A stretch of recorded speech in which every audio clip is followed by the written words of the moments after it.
دوستان عزیز، تماشابینان محترم، چندکی نوحی شب است. خواستم همین خبری خوش به سمع رسانیده باشم. برون از جمهوری نیز هنرنمایی‌های زیاد و زیاد کردگی هستند. خواستم که از صحبت گذرانم با تشبوسی برادر عزیز از دهه کوشانه اوزاغبای.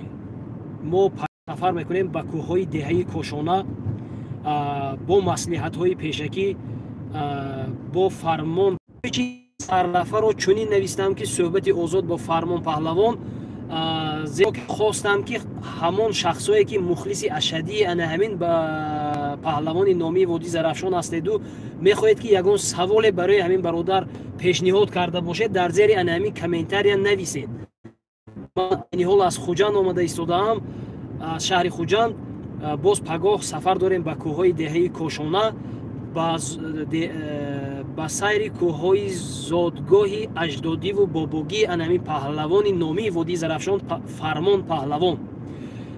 اگر مخلص هستید، اگر دوست هستید، یگان سوال هایی که میخواستید تا این دم به همین پهلوان داده باشید، در زیر انمی کامنتاری نویسید. من خوانده و یک به یک به همون پهلوان از نام ما میدهم تا اینکه جواب داده باشم در چارچوبه آداب و اسلوب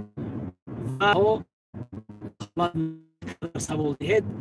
من جوابش رو از فرمان پهلوان گرفته نگاه نوار میکنیم. این حالا ناانیق است که این نوار کی میبراید، زیرا که تا اون دمی که این نوار دهه کوشانه میبراید خیلی ها نوارهای در دست ما است که ما باید که پیشکش شما کرده باشیم. اما بعداً وقتی که شما میکنید باز نگویید که این چیز رو میپرسیدی بهتر بود و این چیز رو میپرسیدی بهتر بود. سوالهای خودتون رو در زیر کامنتاری نویسید. برادرای عزیز، زنده و سربلند و نیکنام باشید. من شکر میکنم که تا به این دم در بری ما بودید و هستید. اعضا شوید، همین افیر ما رو پدیلیچه کنید، لایک های خود رو دریغ ندارید که شاید که باشند بعضی مخلصای فرمان پهلوانی که از همین نواری ما بخبر مونند. به همین خاطر حتما همین نوار رو پهن و پریشان کنید. تا پگاه سحر وقت داریم تمام برای کامنتاری نوشتن، زیرا که ما پگاه الکی بر وقت با کوه رهسپار میشویم. دیگر کامنتاری های شما رو ما خواندن نمیتوانیم، از سببی که در کوهسار اینترنت که نیست خواندن نمیتوانیم دیگر. برای همین شب تنها کامنتاری نوشتن در کار، سوال باشد همین شب پیشنهاد کردن در کار که تا اینکه ما پگاه با فرمان پهلوان همین سوال های شما رو داده باشیم و نواری ما جالب گردد.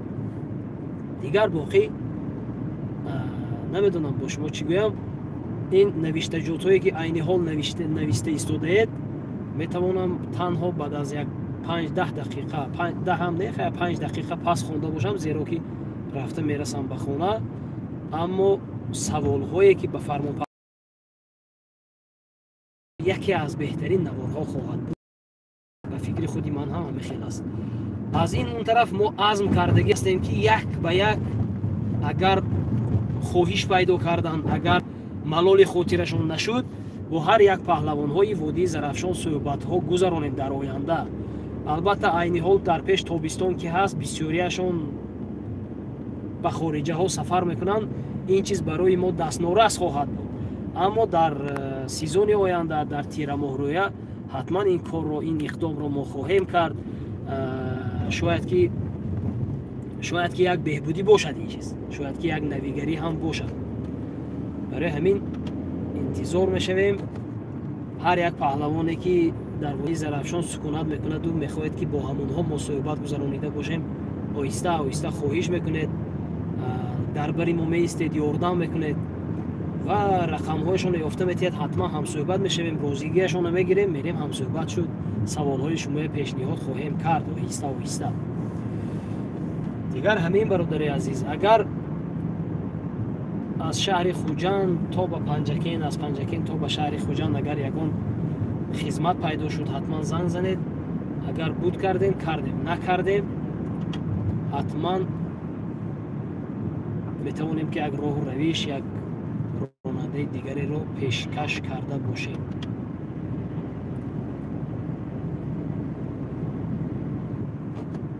ҳамин аст. айни ҳол дар доираи 15 нафаре ки дар ҳамин эфир ҳастетон ҳастанд нафарҳое ки мухлиси Фармон Паҳлавон бошанд. мешиносед Фармон Паҳлавоно ё не? мешинохтагиҳо кани нависед, ҳозир ман мехонам. ҳозир қариб расидам, 1-2 дақиқаи дигар хона мерасам. худо хоҳад ман мехонам аллакай. агар хато накунам пагоҳӣ мо пеш аз оне ки ба сафари кӯҳ бароем даъват шуда буданд, бояд ки якчанд паҳлавоне ки дар ҳамон маърака даъватӣ ҳастанд дар навор ғалтанд. шояд баъдан ана оҳиста як ба як навор мекунем. ана пагоҳ худо хоҳад навбати Фармон Паҳлавон. ман фикр мекунам Фармон Паҳлавон хизмати худашонро барои ватани худ, барои минтақаи худ аллакай расонидагӣ ҳастанд. солҳое ки ҳунарнамоӣ мекарданд, инқадар мухлису инқадар тарафдору дӯсту ёваре доштанд ки ман фикр мекунам нодир ҳастанд. нодир аз гузаштаҳои ҳамин паҳлавон, аз паҳлавонҳое ки дар авлоди ҳаминҳо буданду солҳои пеш паҳлавонӣ мекарданд, ҳатман худо хоҳад пурсида мешавад, ҷавоб дода мешавад. худо хоҳад ин чизҳоя ҳамаша дар пагоҳи рӯзӣ навор шоён хоҳем кард. ана худо ба шукр 20 нафар шудагӣ ҳастем. ман худо ба шукр омда расидам. ана ку як хонда мебарам. Фароб ТВ салом алейкум ва алейкум барсалом.